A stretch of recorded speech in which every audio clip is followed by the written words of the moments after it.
British advanced pain clinic నొప్పి మాయం surgery దూరం ఫర్ అపాయింట్మెంట్స్ 9155515563. బిగ్ బాస్ వల్ల నీకు ఏమైనా ప్లస్ అయిందా? అయిందన్న.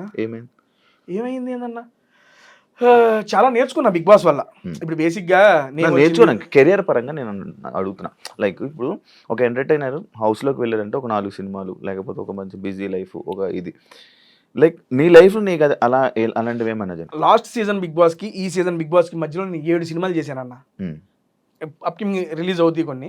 ఐ మీన్ ఇంకొకటి పెండింగ్ ఉంది. ఇప్పుడు బయటకు వచ్చిన తర్వాత ఈ 3 వీక్స్లో ఒక 2 మూవీస్ కమిట్ అయ్యానన్న. 7 సినిమాలు యాక్ట్ చేసి డబ్బింగ్ కూడా చెప్పేసిన ఆ సంవత్సరంలో. చిన్నయ్యమని పెద్ద అప్పుడు దాకా నేను యూట్యూబ్లోనే ఉండేవాడిని. అది చూసే నాకు ఆ 7 సినిమా ఆపర్చునిటీ అంటే వచ్చినాయి.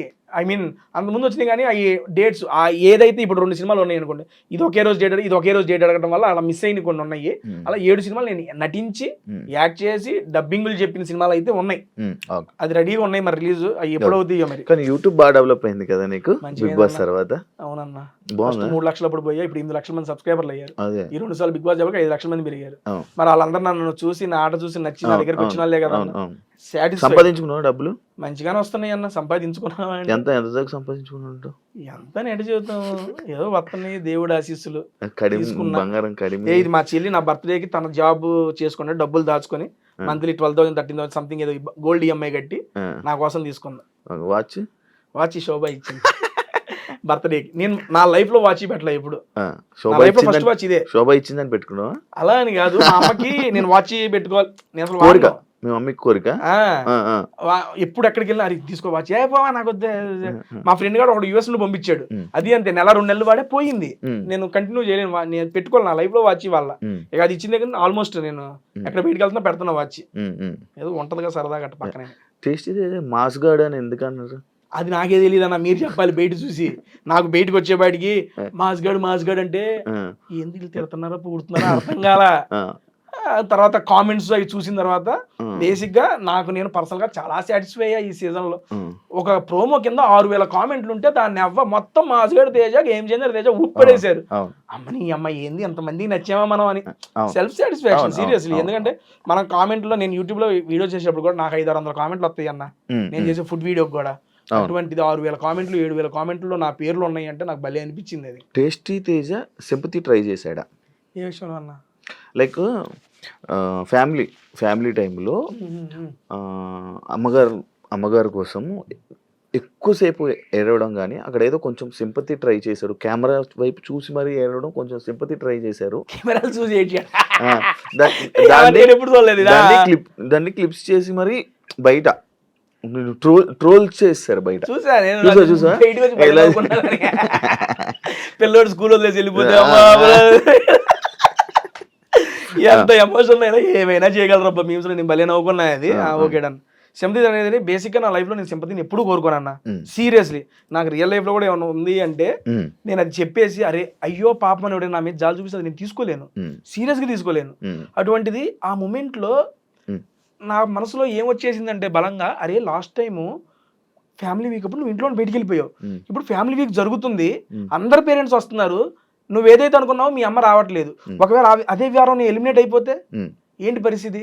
ఈ సీజన్ నేను వచ్చి అది ఉపయోగం లేకుండా వెళ్ళిపోద్ది, ఇంకా గిల్ట్ నన్ను వెంటాడుతూనే ఉంటుంది. 1 year నేను అది క్యారీ చేసిన, ఇంక ఇది లైఫ్ లాంగ్ క్యారీ అయ్యిద్ది. యాక్చువల్గా ఈ అవకాశం రావడం గొప్ప రెండోసారి, నేను అనుకోవాలా ఈసారి అది నిజం చేసుకోవాలా. అండ్ నేనేమనుకున్నానంటే ఇంకోటి ట్విస్ట్ అండ్ టర్న్స్ ఎప్పుడైతే నాకు సార్ చెప్పారో ఫిక్స్ అయిపోయా మైండ్లో, అమ్మ రావట్లేదు ఏం చేయాలి నాకు అర్థం కావట్లేదు. 1-2 రోజులు పోయిన తర్వాత ఎలాగైనా పంపిస్తాడేమోలే చిన్న ఆశ నాకు కలిగింది. ఆశ ఉండటం వేరు, అన్ని గెస్ చేస్తావు కదా, అమ్మ ఎలాగైనా పంపిస్తారు బిగ్ బాస్. ఆశ ఉంది ఏమండి, హోప్ ఉండటం వేరు, అది నిజమైద్దనే ఇది వేరు. అమ్మ వస్తుందనే ఆశ ఉంది లోపల. అక్కడ నాకు ఇంకేమనిపించింది అంటే శనివారం అంత పెద్ద ఎపిసోడ్ ఓన్లీ దీని మీదే చేశారు.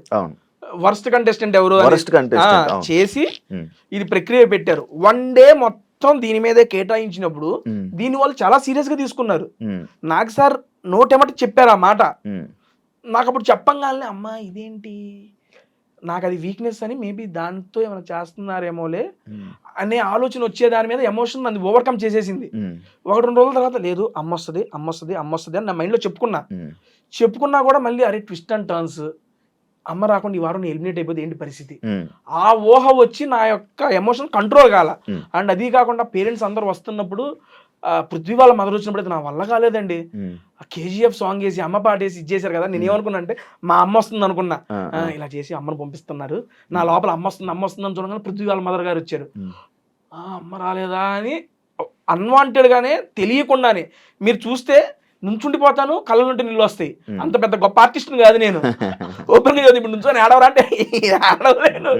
అది రియల్ ఎమోషన్, అక్కడ ఫేక్ చేయడానికి ఏం లేదు అక్కడ. అండ్ దట్టు ఆ మూమెంట్లో ఆ పాటలకి ఆ ఎలివేషన్లకి నా మైండ్ మొత్తం దాంతోనే ఉంది, వచ్చేస్తుంది ఏడుపు. నేను చాలా కంట్రోల్ చేసుకోవాలని చూసినా కానీ కంట్రోల్ కాలేదు. నేనే చాలాసార్లు చెప్తా, బిగ్ బాస్ అనేది ఎమోషన్స్ కంట్రోల్ చేసుకోవాలి. నా సెన్స్లో మనం ఎమోషన్స్ కంట్రోల్లో ఉన్నప్పుడు మన ఆలోచనలు కూడా మన దగ్గర ఉంటుంది అన్న. పీక్స్లో ఉన్నా కూడా డిఫరెంట్ ఆలోచనలు వస్తాయి, తక్కువ ఉన్నా డిఫరెంట్ ఆలోచనలు వస్తాయి. ఆ వారం అంతా ఎమోషన్స్ పీక్స్లో ఉన్నాయి, మీకు ఇంకా బయటికి టెలికాస్ట్ కాలేదు. నేను మా అమ్మ వచ్చే ముందు రోజు దాని గురించి ఆలోచిస్తూ అన్నం తింటూ గ్రౌండ్లో వాకింగ్ చేస్తా కళ్ళు తిరిగి పడిపోయా ఆలోచనలకి. తీసుకెళ్ళి మెడికల్ రూమ్కి తీసుకెళ్ళి నన్ను గౌతమ్ వీళ్ళందరూ లేపి కాళ్ళు చేతులు రుద్ది తీసుకెళ్ళి ఓఆర్ఎస్లో పట్టించి ట్యాబ్లెట్ వేసి మళ్ళీ తీసుకొచ్చి రూమ్లో పడుకోబెట్టారు. ఇంత జరిగింది, ఇది టెలికాస్ట్ చేయలే. ఇది జరిగింది 1 day బిఫోర్ మా అమ్మ వచ్చేది. ఎందుకంటే నాకు రాత్రులు నిద్రలేవు. మీకు పొద్దున అందరు పేరెంట్స్ వచ్చినప్పుడు ఎంత యాక్టివ్ కనబడుతున్నాను, 5 రోజులు నిద్రపోయిందే లేదు, నిద్ర పట్టదు. లెగుస్తాను, అటు ఇటు తిరుగుతాను, మళ్ళీ అటు చూస్తాను, ఇటు చూస్తాను, మళ్ళీ పడుకుంటాను, నిద్ర కూడా అవ్వట్లా. ఆ 5 days నిద్ర స్లీప్లెస్ నైట్స్, దట్టు సరిగ్గా ఎక్కకపోవడం, ఆలోచనలు ఇవన్నీ వచ్చేసి కళ్ళు తిరిగి పడిపోయాను నేను. కళ్ళు తిరిగి పడిపోయేది మరి అది ఎలా ఇదైద్ది? ఒకవేళ అది కాదు అనుకుంటే బిగ్ బాస్ అలాగే తెలియదా వీళ్ళు ఇలా చేస్తున్నాడని? కాకపోతే అది కూడా బయట పెడితే బాగోదేమో వాళ్ళు పెట్టలేదేమో. నేను బయటకు వచ్చి నాకు చూసుకున్నా, ఆ ఫ్యామిలీ వీక్ ఎపిసోడ్ ఒకటే చూశాను నేను, అదొకటి చూసా ఫుల్ ఎపిసోడ్. రోహిణి గారు మెగా చీఫ్ అయిన ఎపిసోడ్, ఈ 2 episodes చూసా, మిగిలిన అన్ని రీల్స్ కంటెంట్ అయి చూస్తున్నా అంతేగాని. అండ్ అలా కళ్ళు తిరిగి కూడా పడిపోయానండి. అది ఏ ఊర్లో సింపతి అది కాదు, ఆ జెన్యూన్ ఎమోషన్ వచ్చింది అంతే. అది ఒకటి లైక్ ఇది ఒకటి కూడా వరస్ట్ హౌస్ మేట్లు నీకు ఎక్కువ ఓట్స్ పడ్డాయి, 3 వచ్చినాయి. ఆ 3 ఎవరు వేసారన్నది కూడా గెస్ట్ చేశాను నేను. ఎక్కువ మంది ఏదో అక్కడ కూడా మళ్ళీ చేశాడా, అక్కడ కూడా సింపతి కోసం ట్రై చేశాడా? వాళ్ళ ముగ్గురు నాకు కూడా అందులో సింపతి వరస్ట్ హౌస్ మేట్ వచ్చిందని చెప్పి వచ్చిందని సింపతి ట్రై చేసావా ఏమైనా అన్నట్టు అన్నారు. వరస్ట్ హౌస్ మేట్ వచ్చింది, సింపతి ఎక్కడ ట్రై చేశాను నాకు అర్థం కాలా. నాగార్జున గారు ఎవరికైతే వరస్ట్ హౌస్ మేట్ వచ్చిందో వాళ్ళకి ఫ్యామిలీ వీక్ రాదన్నారు. ఫ్యామిలీ వీక్ రాదా, ఎవరో కాదు టేస్ట్ ఇదే మీ ఫ్యామిలీ రాదన్నారు. ఇదే నేను వచ్చిందే దాని. సార్ నా ఫస్ట్ ప్రయారిటీ అదే సార్, ఫ్యామిలీ రాకపోతే ఎలా సార్ అంటే, హౌస్ మేట్స్ అందరు కలిసి డిసైడ్ చేశారు, మెజారిటీ వచ్చింది, ఇంక చేసేది ఏమి లేదనగానే నేను అక్కడ నా మాట రాలా నోటేమట నుంచుని పోయి okay sir I will accept sir అని చెప్పి కూర్చున్నా. ఇంకా అక్కడ సింపతి ఏమి లేదు, నేను దాని గురించి ఏమి మాట్లాడాలి అసలు. ప్యూర్లీ పర్సనల్ ఒపీనియన్ కదా, it's purely my personal opinion, it's my purely personal opinion అని చెప్పి మాట్లాడుతూ ఉంటాం. అవతల వ్యక్తులు టేస్టీ తేజ గురించి ఏదైనా చెప్తున్నప్పుడు వాళ్ళది కూడా పర్సనల్ ఒపీనియన్ గా తీసుకోవచ్చు కదా అని చెప్పి అడిగారు. పర్సనల్ ఒపీనియన్ నేను అంటున్నా, it's your personal opinion, I respect it, కానీ నేను దాన్ని యాక్సెప్ట్ చేయను.